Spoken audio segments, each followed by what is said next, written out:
His story is concrete. It's like the code in the war, just unbreakable. You can't shake it. Navajo Code Talkers encoded their native language for use in military communications. These Marines played a crucial role in communications in the South Pacific during World War II. This is the story of one of these men. That is a kiss. In Navajo, you say, hello, my friends.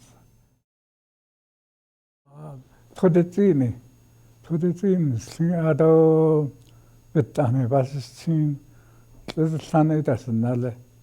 Na, Tini, that's a say. I was born in Manu Valley, about 1 mile south of Equal. My mother's name was Bexley Yellow. My daddy was Billy Holiday. My mother used to tell us about all traditional way. And every morning before the sun come back, she used to get us up and make us run. And I used to run just halfway, my sister could make me. And first snow, we had to roll in the snow, take our clothes off. She taught us about herbs, trees, all that, and animals, all kinds of animals. Never hurt them. Never destroy herbs, plants. That's what she used to tell us about it. Stories about forced removal of Navajos from their homes during the 1860s, known to Navajos as Huelte, influenced Samuel's attitude toward government boarding schools. And also my mother told us that white men, they can kill anytime if they want to feel like. My grandma went to Welty for summer. They said lot of Navajo died on the way, and children, my great grandma died on the way too. And these white men don't give it to them. Sometimes they just throw in their teeth or something like that and color it up. And all that kind of affected me when I was listening to her. And, that's why I was really afraid of the white man. And sometimes she tell us there's an agency in Kayenta called initiates. And to go around with the Navajo, and they're taking children away from their parents and take them to school. And I was really afraid. And this agency comes closer. So my mother kind of get the rumor about that. It's coming this way. Me and my sister go way up on the rock and, with some water and some lunch. Stay out there all day. When he was 12 years old, Samuel injured his knee and was taken to a hospital where he was first exposed to English. I wake up at the hospital, and I spent 3 months there. And also there was some patient, little kids. They were going to school there, little classroom. And they put me to school there, start ABC, 1, 2, 3. My mother usually come around and says, when is my boy coming home? She don't want me to go to school like this. She said, I see you're really pleading with these people, because I'm the only one who took care of the horses and the sheep and the gardening. I said, no way. I said, no way, John Wayne. So they take me and another guy. to the city. And there was a man, advisor, there's a lady, Yate, and I said, Yate, no more talking Navajo from here on, English only. Oh, that was the hardest time I had learning this, because I know what they mean in Navajo, I don't know what they mean in English. And I have a hard time as to these boys are kind of bully too. Sometimes they have my shoes in the morning. And they tell on me sometimes, he's talking Navajo. And I've been punished Saturday and Sunday, scrubbing the wall. And he went there at like 13, and most kids go there at 5, so he didn't know any English, and he was trading his cookies to the older boys to teach him English, so he wouldn't get beat like by the teachers. Like, it was that kind of boarding school. I was told no more religions, no more the Navajo Talker, nothing. If you Navajo herding sheep, you'll never get anywhere. You'll never learn anything. In the white man's way, you learn a lot of things. There was John Benali, he was a Winona Code Talker. After that, he used to teach sport, like football, basketball, and boxing. I joined the boxing there. And no more police after that. At age 19, Samuel enlisted in the Marines. While at Camp Pendleton, he was reunited with boarding school friend John Benali, now an instructor of Navajo Code. And from there they sent me to Camp Pendleton. When I got there was a lot of Navajo boys, and I was sent to John Benali. He was taking charge. So you can learn the Navajo.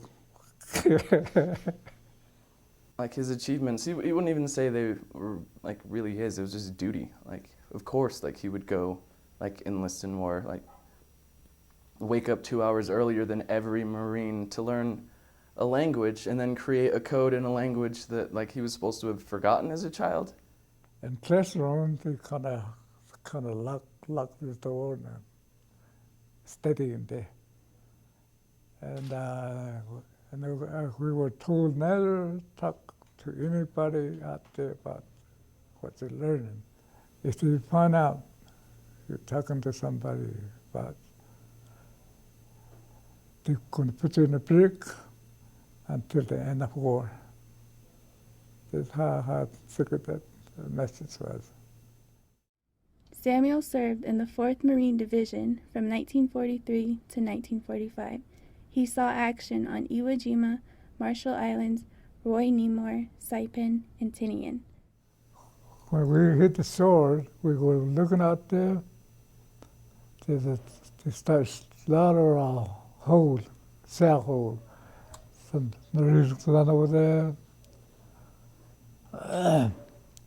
Some have been killed on the way.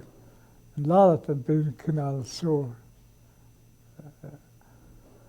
And the one place there's a bunch of Marines sitting over there. Hit the bomb right on there. I see the helmet fly way up in the air. And everything was smoke, dust, and the moon was red. Occasionally, Navajo soldiers were mistaken for Japanese. This happened to Samuel more than once. The first, when Samuel was cleaning his shoes. There was kind of muddy some places, and I got my shoes. Just when we were moving up, there was a hole. Okay. And I looked in there was a box, and there was some stuff in there, and that one of the box was open. So I took out Japanese shoes. And I decided I want to take one, I'm going to clean my shoes, me myself. When I was there, take my shoes off and put that Japanese suit on. And all suddenly there's 3 or 4 Marines jump on me, take the gun away from me. And that's these guys recognize me. Hey, get that thing out of your feet.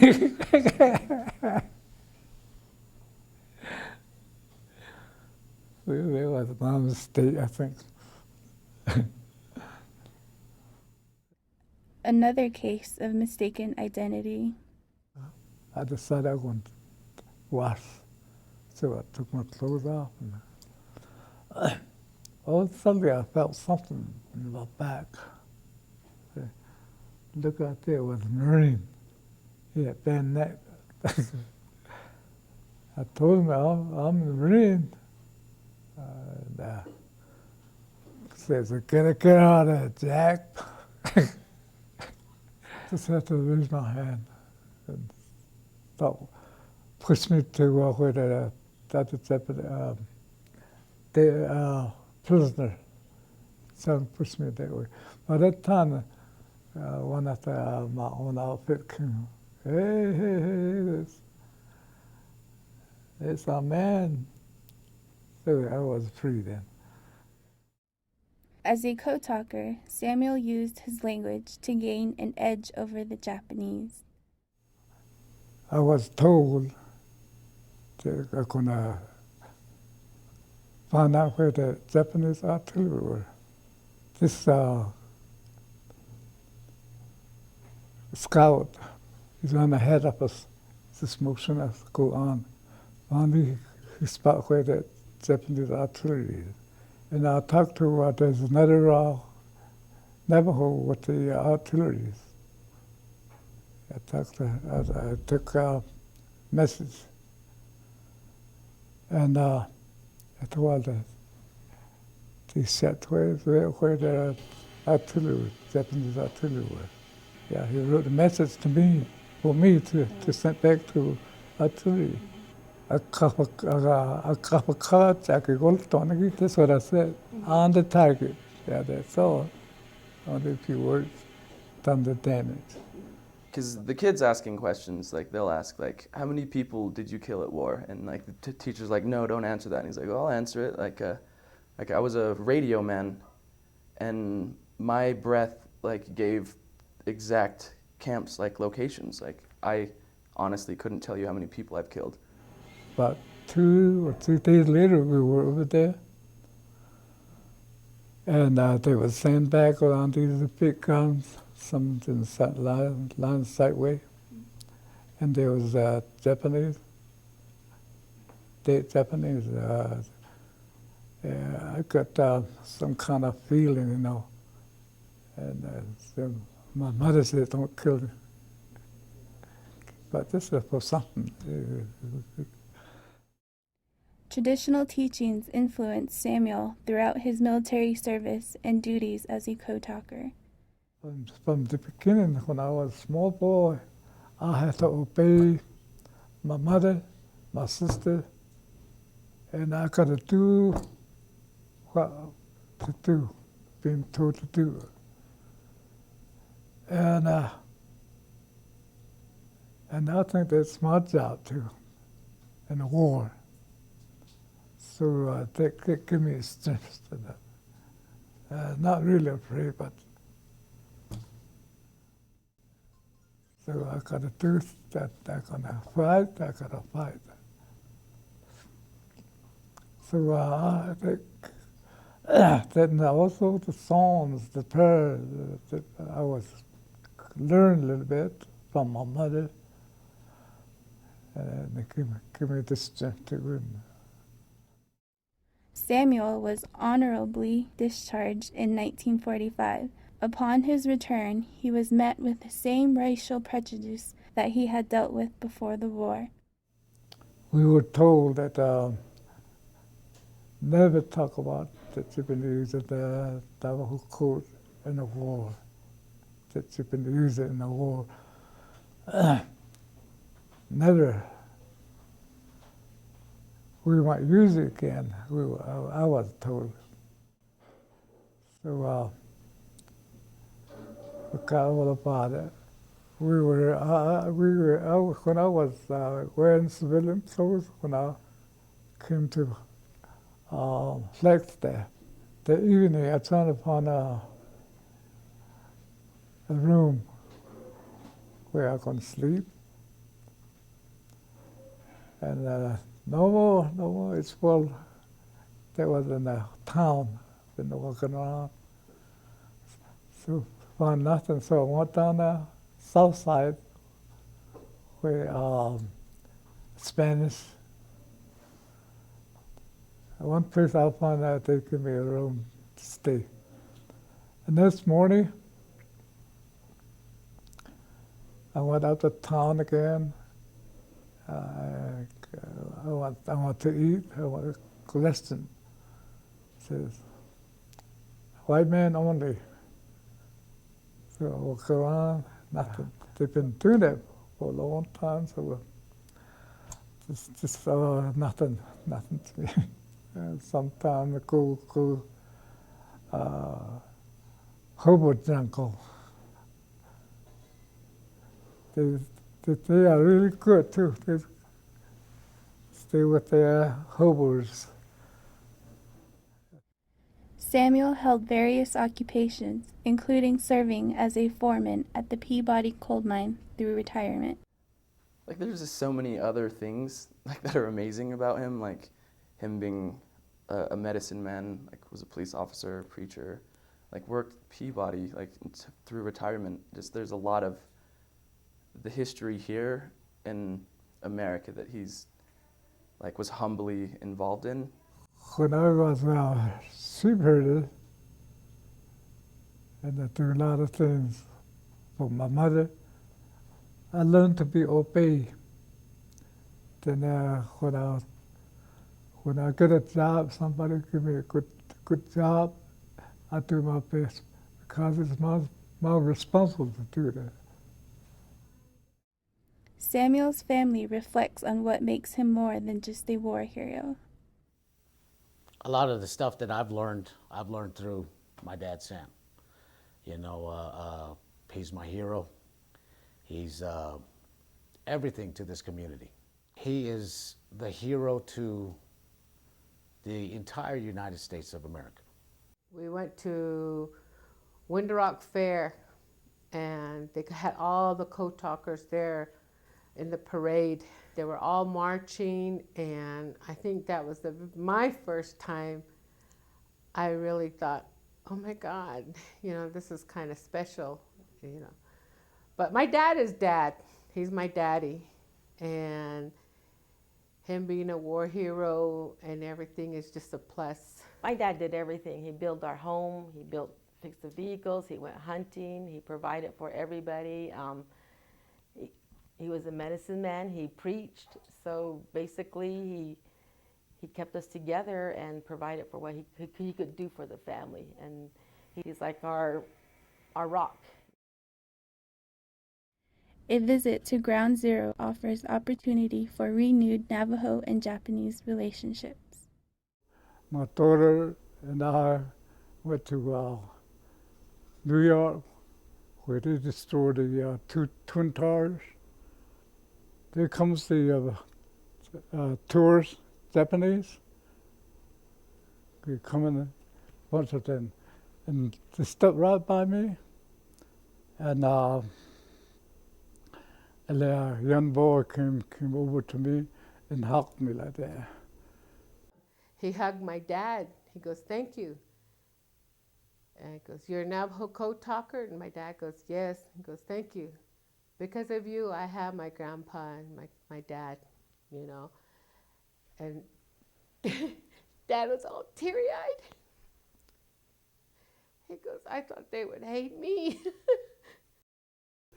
Start with tears coming down. This was my enemy, but he's a human being.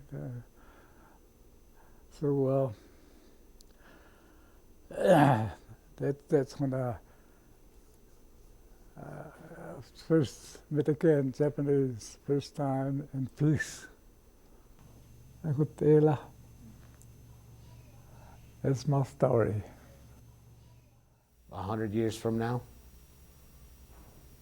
they will be talking about Mr. Samuel Holiday.